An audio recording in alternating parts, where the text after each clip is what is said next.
ప్రజల నుంచి ప్రభుత్వానికి చాలా రకంగా వ్యతిరేకత వస్తుంది.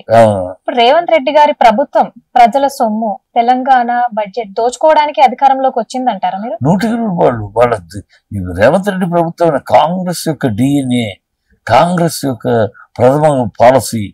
ఏ స్టేట్ లో వాళ్ళ పార్టీ అధికారంలో ఉన్నా అక్కడి నుంచి మూటలు చేరవేయాలి, వాళ్ళ అధిష్టానానికి మూటలు చేరవేయాలి. అదే కార్యక్రమం. వాళ్ళు చేరవేస్తారు 5 ఏళ్లలో. ఎంత చేరవేయాలో చేరేస్తారు, వాళ్ళు ఎంత చేర తీసుకోవాలో చేర తీసుకుంటారు. ఆ తర్వాత 5 ఏళ్ళ తర్వాత కూర్చుంటారు.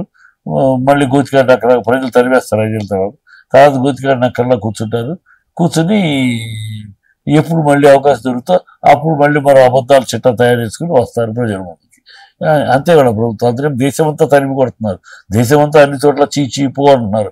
ఇక్కడేదో తంతే గారెల బట్టలో ఒక అనూహ్యమైన క్యాల్కులేషన్ వచ్చేసారు అధికారులు. అయితే దేశమంతా కాంగ్రెస్ చీపో అన్నారు. మనం జరిగే రాష్ట్రాలు కానీ రేపు జరగబోయే ఢిల్లీలో కానీ కాంగ్రెస్కి పుట్టగతులు లేవు.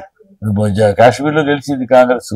కాశ్మీర్లో గెలిచినప్పుడు కాంగ్రెస్ ఎక్కడ గెలిచింది? కాంగ్రెస్ 2 సీట్లు గెలిచింది. నేషనల్ కాంగ్రెస్ మేము గెలిచాం అంటారు. వీళ్ళకి ఒక సీటు మంత్రి పదవి ఇవ్వమంటే కూడా చీపోమన్నాడు ఫరూక్ అబ్దుల్లా. కనుక కాంగ్రెస్ పతనం అయిపోయింది. ఒక ఆంగ్లేయ, ఒక నాన్ ఇండియన్, ఒక విదేశీ రాయుల చేత ప్రారంభించబడిన కాంగ్రెస్ పార్టీ బెసెంట్ అనే బ్రిటిష్ ఆవిడ పార్టీని స్టార్ట్ చేసింది. విదేశీ రాయలు. ఇవాళ మరో విదేశీ రాయల చేతిలో పార్టీ ఉంది. అది మరో విదేశీ రాయలతోటి సమాప్తం అవబోతుంది. అంతే. కాంగ్రెస్ అనేది పూర్వ సమాప్తం. ఒక విదేశీ రాయలతో మొదలు మరో విదేశీ రాయలతో ముగింపు అయిపోతుంది. అందులో ఆఖరి దీపం లాగా ఈ గమ్ముకుని తెలంగాణకు వచ్చింది లక్కీగా. అంతేగాని ఈ ప్రభుత్వం అంతే.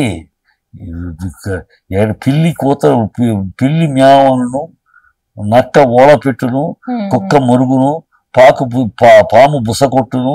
ఇది ఎంత నగ్న సత్యాలు. కాంగ్రెస్ మోసగించును, అవినీతి చేయును, డబ్బులు దాచుకును అనేది వీళ్ళ నైజం. ఆ నైజం ఎంత స్వచ్ఛమో ఈ వీళ్ళ నైజమో అంతే.